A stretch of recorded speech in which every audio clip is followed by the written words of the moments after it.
Yeah.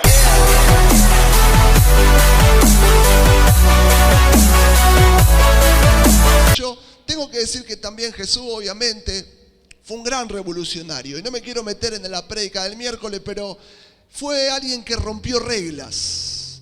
Alguien que fue cambiando reglas en el sistema en el cual le tocó vivir. Y yo quiero que podamos leer la palabra de Dios y vamos a ir viendo cómo Jesús va rompiendo este sistema y cómo va cambiando las reglas del juego, ¿sí?, en este sistema.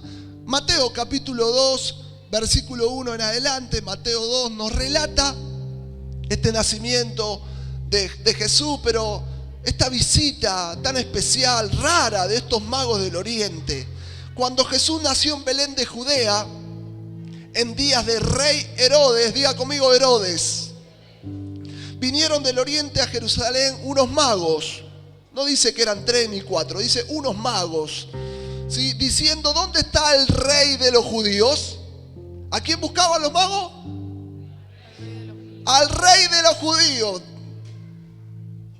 que ha nacido, porque su estrella hemos visto en el oriente y venimos a adorarle. Oiga, los magos, estos paracaídas que caen, se enfrentan al rey de los judíos en aquel momento y en aquel sistema y en aquella geografía que era Herodes. Le están diciendo: venimos a buscar y adorar al rey de los judíos. ¡Qué choque para Herodes! Oyendo esto, el rey Herodes, que era conocido como el rey de los judíos, lo vamos a ver más adelante, se turbó, como diciendo: ¿quién otro rey que no sea yo? Esto es tan mamado. Y encima delante de mí, en mis atrios. Herodes, entre tanta representación que la Biblia nos habla, ¿sí?, podemos hablar que puede llegar a representar este sistema caído, el sistema mundo. Sí, hablamos de Egipto en aquel tiempo donde esclavizó al pueblo de Israel, y también hablamos de que Egipto es prácticamente el sistema mundo que nos quiere esclavizar. Bueno, Herodes es el sistema mundo del Nuevo Testamento. Herodes no llega a ser Herodes el Grande porque sí, realmente era un gran estratega, un militar, un constructor. Realmente era un hombre muy inteligente, muy inteligente. ¿Sí? Roma está en pleno auge y coloca allí en la región de Palestina precisamente a Herodes, ¿sí?, un hombre que tiene la administración de esa región y la administra realmente bien. Hay que sacarse el sombrero. Lo que hay que decir de Herodes es que también es un gran tirano, que para mantener su lugar, que no se le enfrente nada ni nadie, ni aun sus propios hijos. Fue nombrado, como decíamos, procurador de esta región, un gobernante. Julio César lo había ya declarado como rey de esa Judea, de esa región. Más adelante Marco Antonio, que fue también un estratega militar romano muy conocido en la historia, 40 años antes de Cristo lo nombró rey de los judíos, porque precisamente estaba reinando sobre esa región. Herodes, entre tantas cosas que hizo para mantener su administración, ejecutó a una de sus mujeres. Se dice que fue la mujer que él más amaba, Mariana. Dice que tuvo 12 mujeres, pero esta mujer la amó. Pero por algún susurro de conspiración, de traición, la mató. No solamente mató a su mujer, sino que también mató a 3 de sus hijos, siempre tratando de mantener su posición. Era capaz de todo. Es más, como era medio judío porque había nacido allí en el sur de Judea, aunque toda su formación fue helenística, fue griega, era más griego por así decirlo, era más del imperio que judío. Es más, las sectas del momento, que eran los fariseos, los esenios, los seduceos, todos judíos, no tenían buena admiración de Herodes. Aunque Herodes aportó al pueblo judío, le construyó el templo de Jerusalén, en esa belleza, fue Herodes quien quiso congraciar con el pueblo y le construyó ese templo, ese segundo templo. Es más, fue el que edificó la fortaleza Antonia. Había hecho de Jerusalén realmente una ciudad muy potente. Pero había una frase que decía que era mejor ser un cerdo de Herodes que un hijo. Precisamente por este tema de que él, con tal de mantener su posición, era capaz de matar a cualquiera. Era un tirano. Muere a los 4 años después de que nació Jesús, después de Cristo, 4 años. Fue el que llevó a cabo la matanza de los inocentes. ¿Cuándo? Cuando se entera de que hay otro rey que nació. ¿Cómo que hay otro rey? Y ahí lleva una de las grandes matanzas, la cual nosotros conocemos por la tradición, la muerte de los santos inocentes, que se festeja el 28 de diciembre para los que son de linaje católico, por así decirlo. Lo hablamos muy por arriba, pero está dispuesto a todo con tal de defender su posición y su título. Es interesante porque ahora hay un niño que nació y que es llamado Rey de los Judíos. Por revelación, estos astrónomos guiados por una estrella, es Dios guiando y trayendo cumplimiento de muchas profecías. Ahora hay otro rey que está naciendo en medio de un reinado, precisamente, un rey paralelo que va a traer un sistema totalmente diferente. Un niño en el Imperio Romano era la casta social más baja y menospreciada. Escuchen, porque las cosas cambiaron a partir del cristianismo. Pero en aquel tiempo, ser un niño, ¿sí?, era ser alguien que tenía la lotería, por así decirlo, en su vida. Podía tener la suerte de crecer en un ambiente sano y darle crecimiento por la casta social en que hubiese nacido, o directamente podía haber sido un menosválido, un menospreciado. Había una ley romana que si al padre o a la madre no le gustaba el niño, ni hablar de que si era niña, hasta los 8 días tenía la oportunidad de dejarlo abandonado en un basurero, ¿sí?, allí en un lugar apartado o en la misma calle. Y algún buen samaritano poder estar abrigándolo, o morían allí.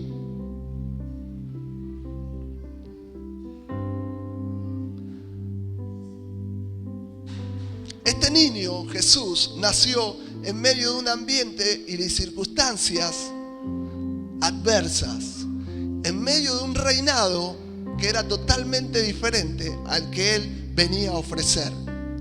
Jesús, en Mateo capítulo 18, Mateo 18, versículo 1 y 4, empieza a romper las reglas del sistema actual. Dice: en aquel tiempo los discípulos vinieron a Jesús, diciendo: ¿quién es mayor en el reino de los cielos? Y llamando Jesús a un niño, tal vez había algún niño allí, un cropó, alguien que estaba separado de la sociedad, alguien que tal vez nadie quería, lo llama y lo pone en el medio y dice: de cierto os digo que si no volvéis y os hacéis como niño, no vas a entrar en el reino de los cielos. Así que cualquiera que se humille como este niño, ese es el mayor en el reino de los cielos. Y acá empieza a romper las reglas el Señor. El sistema herodiano, el sistema mundo, lo que pretendía es que el niño, hasta que no crezca y tenga esa bendición, por así decirlo, de formarse y de tener una posición, no era nada ni nadie en la sociedad. Era realmente desechado. Pero ahora es Jesús quien toma a uno de esos niños y lo pone en el medio, delante de una audiencia que son judíos y que están creciendo bajo el sistema herodiano, y le está rompiendo las estructuras del sistema actual. Los niños de aquel momento eran un poquito más que el esclavo, un poquito más ahí en la escala de estatus social. Jesús está rompiendo reglas. Jesús empieza a traer un nuevo sistema. Ahora la tarea del niño no es ser como Herodes. Ahora Jesús plantea que los Herodes tienen que ser como niños. Porque si yo quiero ser parte del reino de los cielos, tengo que volverme y hacerme como un niño. Y usted sabe las cualidades de un niño: la confianza, la credibilidad. Ayer miraba a las chicas cómo jugaban. Se quedó una de las amiguitas de Paloma y la veía con tanta inocencia, las dos, y jugaban y hacía que las obras de teatro. Y yo digo, wow, qué mundo tan fantástico, tan extraordinario. Papá, me hace la leche. Y yo estaba haciendo otra cosa y voy, le agarro la leche, tomá, y ellas la toman. Y papá y ellos ciego, confianza ciega. ¿Qué corazón el de un niño? Y Dios nos dice, para entrar en el reino de Dios tenés que tener este tipo de corazón. Corazón sensible, inocente, humilde, un corazón que lo crea todo. Y Jesús lo pone en el medio y nos dice, ya los niños no van a ser desechables. Ahora este es el modelo de corazón para mi reino. Los discípulos están reaprendiendo en esto de seguir lo que Jesús desea y anhela. Jesús empieza a abrir un abanico y a incluir y a resaltar a los desechables de la sociedad. De hecho, Jesús no es conocido por estar en los mejores ambientes, con las mejores gentes, sino que empieza a ser reconocido como el amigo de los pecadores. ¡Wow! Mi pregunta en este tiempo, ¿cuál es tu estatus espiritual? ¿Cuál es tu posición socioespiritual en tu vida? ¿Cómo te sentís? Porque tal vez te sientas que si no tenés el coche nuevo, que si no tenés la casa, que si no tenés esa edificación en aquel barrio sobresaliente, si no tenés ese puesto en la empresa, no sos nada ni nadie. Quiero decirte que te engañaron. Quiero decirte que Jesús no está viendo eso en tu vida, porque la vida no consiste en la abundancia de bienes, dijo el Señor. Y tal vez todavía estás preocupado, ansioso, y tal vez eso te provoca una mala relación con tu prójimo porque no tenés lo que vos anhelás o deseás en tu billetera. Y Jesús no está viendo eso, Él está viendo un corazón que en vez de acercarte al reino, esa ansiedad te está alejando. Vos y yo no somos más que esa imagen desnuda delante del espejo, y te pido que nos saquemos rápido esa imagen. Pero así venimos y así nos vamos a ir.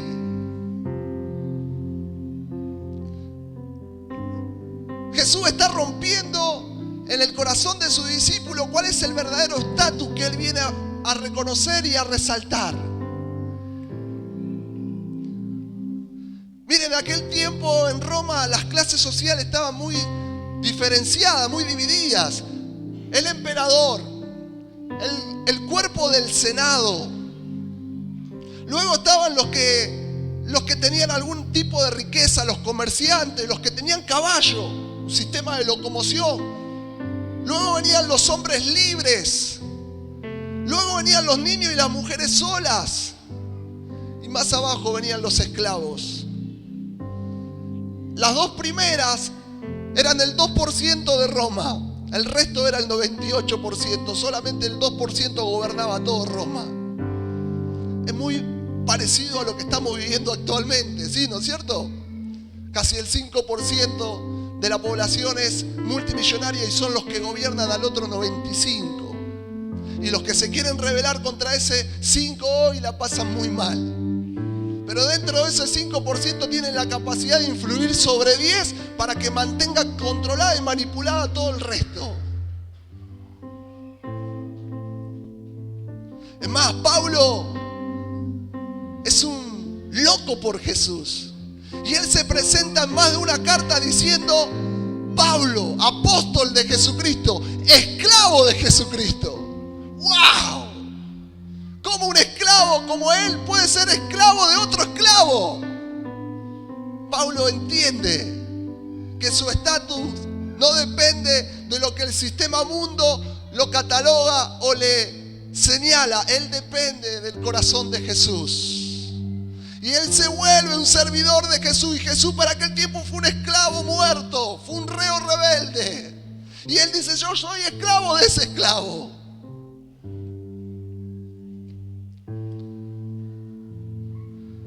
En Roma,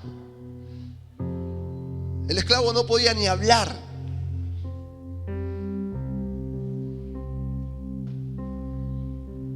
Es un poco parecido al mundo actual.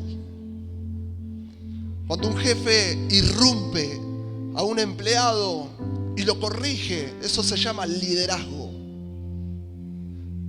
Pero cuando un empleado irrumpe y quiere corregir al jefe, eso se llama ex empleado. Eso es el sistema actual. Jesús empezó a cambiar las reglas del juego a sus discípulos. Lo que para el sistema es así, para nosotros va a ser totalmente lo contrario. Primero, Jesús nos habla de ser como niño, pero ahora también la palabra nos enseña a ser esclavos. Mateo 20, del 20 al 24. Nos dice la palabra: entonces se le acercó la madre de los hijos de Zebedeo con sus hijos, postrándose ante él y pidiéndole algo, la mamá de Juan y Jacobo. Y él le dijo: ¿qué quieres? Y ella le dijo: ordena que en tu reino se sienten estos dos hijos míos, el uno a la derecha y el otro a la izquierda.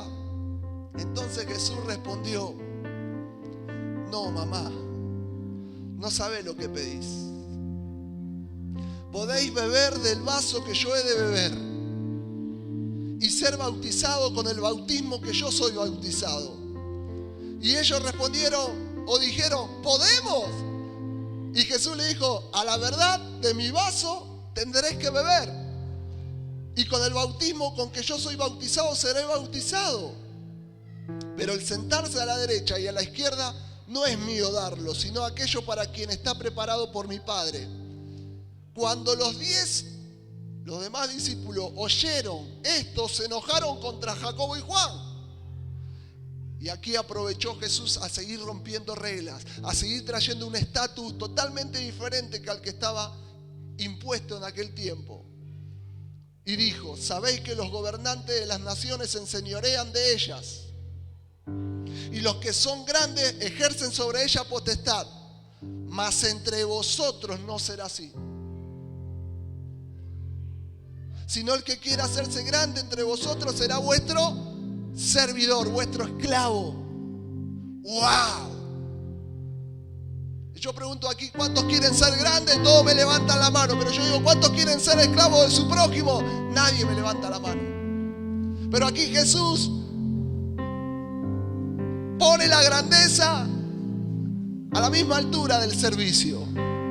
Si yo quiero ser grande en el reino de los cielos, tengo que ser un servidor. Y el que quiera ser el primero entre vosotros, versículo 27, será vuestro siervo. Me gustó, estuvimos en un congreso este fin de semana y hay una iglesia que adoptó el cambio de posición o cambio de nombre, mejor dicho, y en vez de decir líder de red o líder de célula, le han puesto encargado o servidor de red o servidor de célula. Espectacular. Se terminó la palabra líder, en los cuales mucho le choca porque es una gran responsabilidad, y gloria a Dios por esos corazones que tienen temor de Dios, de fallarle a Dios a través del prójimo. Pero hay otros que toman el nombre de líder y toman esa posición como una chapa y se vuelven parte de un sistema herodiano, parte de un sistema mundo, y aún con esa chapa están dispuestos a dar órdenes y no ser ejemplo de nadie. Por eso un líder en la casa de Dios es un servidor. Se vuelve esclavo de ese grupo. porque le tiene que mandar mensaje, porque vela por las almas de ellos, porque está a su servicio. No digo que sea un empleado, pero sí es alguien que tiene la disposición y tiene que tener la actitud de servir.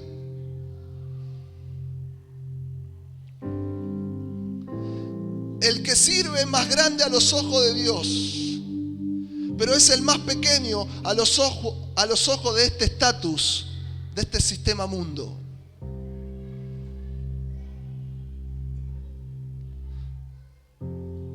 Este niño que nació está cambiando las reglas. Jesús vino a cambiar las reglas. Vino a romper el estatus quo que en aquel tiempo existía, pero que se prolongó en años y que en este tiempo también lo vivimos. Juan 13,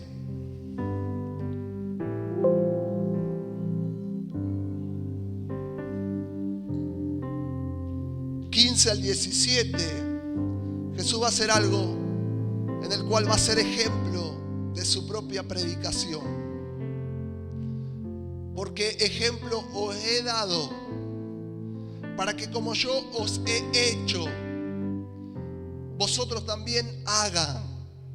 De cierto os digo, el siervo no es mayor que su Señor, ni el enviado es mayor que el que le envió. Si sabéis estas cosas, bienaventurados seréis si las hiciereis.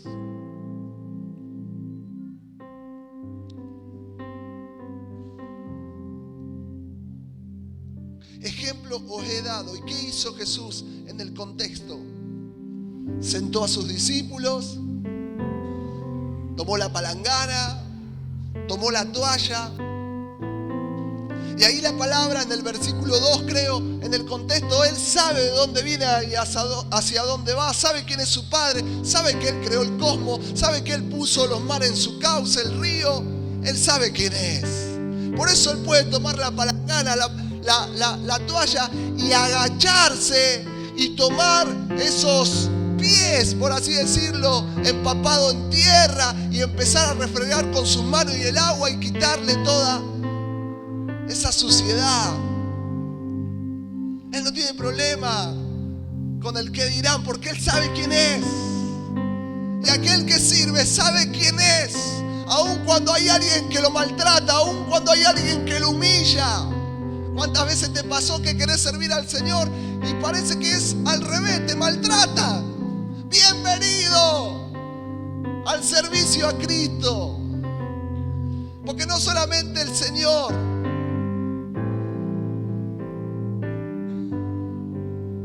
te va a decir que te humille delante de Él, sino que también te humille delante de tu prójimo y le sirvas. Y Jesús es el ejemplo. Y Pedro le dice, no, para Jesús esto lo hacen los esclavos.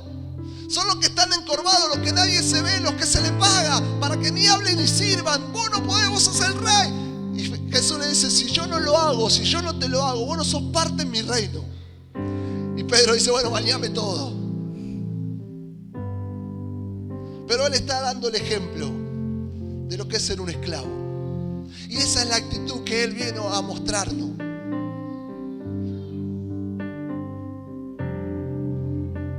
Jesús está cambiando las reglas del juego. Para los romanos la humildad, ser humilde era una debilidad. Pero Él ahora viene a resaltar el valor de la humildad. Que te reconozca que sos polvo y que al polvo vas a ir. Que te reconozca que si tenés virtudes vinieron de Dios y es para servirle a Él. Termino. Lucas 14 nos relata una historia tremenda donde un fariseo, un hombre de estatus, lo invita a Jesús a comer y me parece que no fue una buena decisión. Jesús está haciendo ruido, Jesús está movilizando gente, hay masa que le están siguiendo y para el imperio romano los números son peligrosos. Cuando hay alguien que mueve gente, apegate a él, empezá a trabajar con él, a ver quién es, conocelo, a ver qué predica. Y no solo solo el Imperio Romano, sino que también en aquel momento la religión judía, que tenía un estatus, que tenía una estructura. Cuando ve que alguien está saliendo y está predicando sobre esa estructura, pero algo que trae bendición y sanidad y liberación a la gente, también el religioso se le apega y quiere conocerlo más. Y aquí vemos un fariseo que lo invita a comer. Y no solo lo invita a él, sino que también están sus discípulos y parte de sus amigos, un estatus que realmente ya se había acomodado en el sistema. Y Jesús, tal vez en una de las ventanas de la casa, ve a un hombre hidrópico, un hombre que tenía una enfermedad. Y Jesús, antes tal vez de empezar a comer, le hace esta pregunta: ¿se puede sanar en día sábado? Y obviamente que el religioso le iba a decir que no, y Jesús lo llama, lo sana, y ya arrancamos mal, porque Jesús, donde está, confronta con tus estructuras. Y Jesús, para continuar con la enseñanza en medio de ese ambiente, ahora le enseña sobre la humildad de sentarse en los lugares propicios para el tiempo propicio, y no de buscar la imagen, no de buscar los primeros asientos. Y tal vez muchos de los que están sentados ya se empiezan a dar cuenta que lo están confrontando a él, a ellos, este tipo de enseñanza. Y ya la comida no pasa tan bien. Y el que lo invitó dice, tal vez, me parece que no fue buena idea invitarlo a este rabí. Y si esto fuera poco, vuelve a hablar Jesús de la gran cena, donde habla de un siervo, la parábola que le hace caso a su amo y invita a las personas que estaban invitadas, y las personas que estaban invitadas le ponen excusas: yo no voy a ir, yo me compré una hacienda. El otro le dice: no, yo me casé. Y así ponen excusa, y el hombre de la cena dice: andá, siervo, y invita a todos, a los pecadores, a los cojos, a los mancos, a todos. Y se arma una gran cena. Y ahí ellos sienten que están siendo más confrontados, porque ellos eran una élite. Eran un grupo que no entraba nadie ni salía nadie. Él está rompiendo las reglas.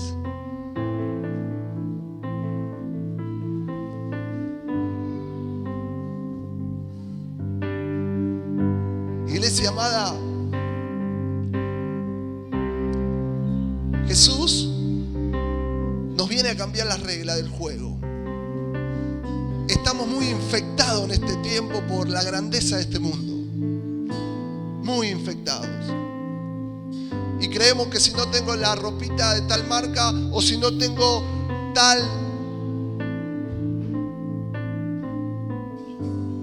bien material, por así decirlo, no califico, no soy nadie. Iglesia, Dios nos cambió la regla del juego. Y no estoy haciendo apología a la desidia, a dejarnos, porque gloria a Dios, embellezcamos el templo, vayamos por más, porque esa es la idea, crecer y crecer, pero que nunca este estatus de este mundo se te meta en tu corazón. Mantenete siempre con el principio correcto, y sobre ese principio empezar a edificar.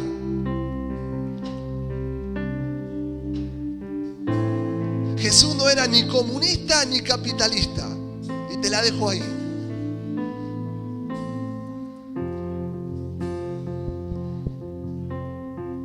Sé un buen administrador, iglesia, sé un buen administrador de todo lo que Él te está dando. Y al que es fiel en lo poco, Él le va a ir dando mucho más.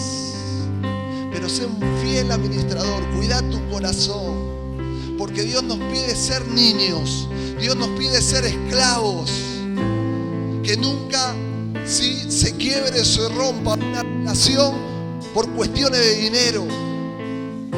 Evita manchar tu currículum espiritual en el cielo por haber defendido un bien material de este sistema, que no te lo vas a llevar el día que partas.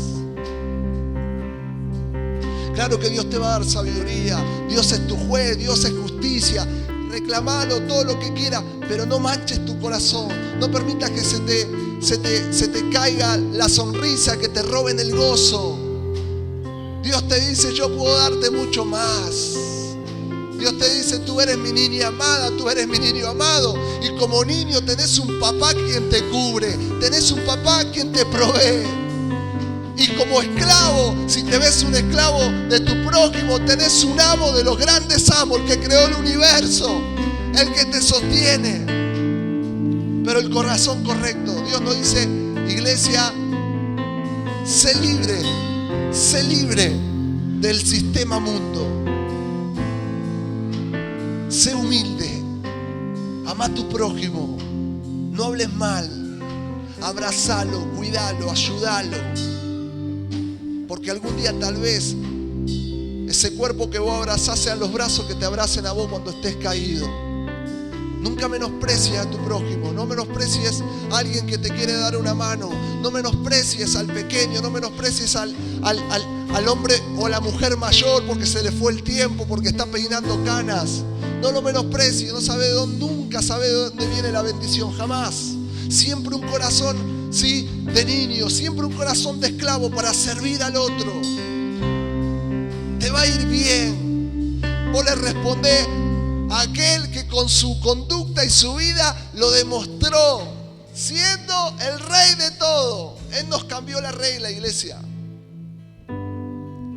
Cuando Dios empieza a prosperar en un corazón, cuando encuentra en ese corazón espacio. Y cuando encuentra espacio, cuando se vacía constantemente. Y cuando se vacía constantemente, cuando no retiene nada. Mano llena, mano perdida.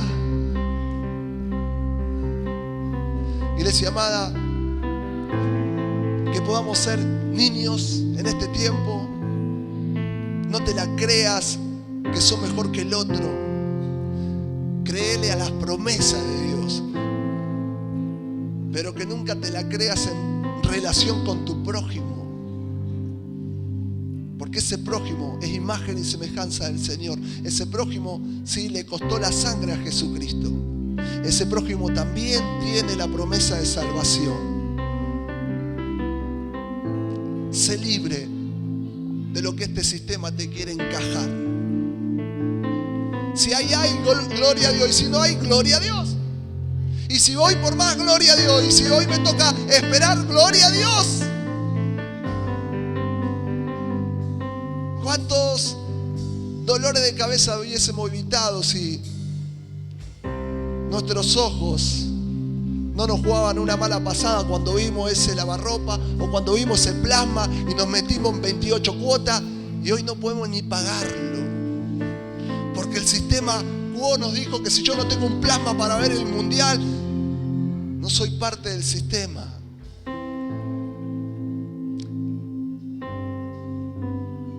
Sé como niño, iglesia. No tenés el plasma, pero Dios te va a hacer ver el mundial. No sé dónde, en un bar. Tenés que confiar. Dios te va a llevar a lugares extraordinarios. Si vos sos un niño, dejate llevar. Dejate llevar. Yo iba de vacaciones y mi viejo sabía dónde íbamos a comer y yo disfrutaba. Y este día comíamos en un restaurante y al otro día comíamos en el otro. Estaba en la playa comiendo churros y el otro día mi viejo me llevaba a jugar el fútbol. Y digo, wow, es mi viejo. Él sabía la ruta, yo no sabía nada, pero lo disfrutaba. ¿Cuánto más el Señor quiere que tu corazón sea como un niño? Y que cuando Él te dice, metete en esto, créele con todo tu corazón. No dudes, no tengo un mango, Señor. Y yo te estoy diciendo que te metas, yo ya armé todo. Bueno, si vos lo decís, tirate. Y cuando vemos el niño que se tira, por más que esté ahí a 1 metro del suelo, si vos no lo agarrás, se hace pomada, pero vos lo vas a agarrar porque vos sos adulto, vos sos papá. Y cuando Dios te dice tirate, cerrá los ojos y con todo tu temor, dependiendo de Él, lanzate. Ahí donde estás, nos ponemos de pie y vamos a pedirle al Señor, Señor, dame un corazón de niño.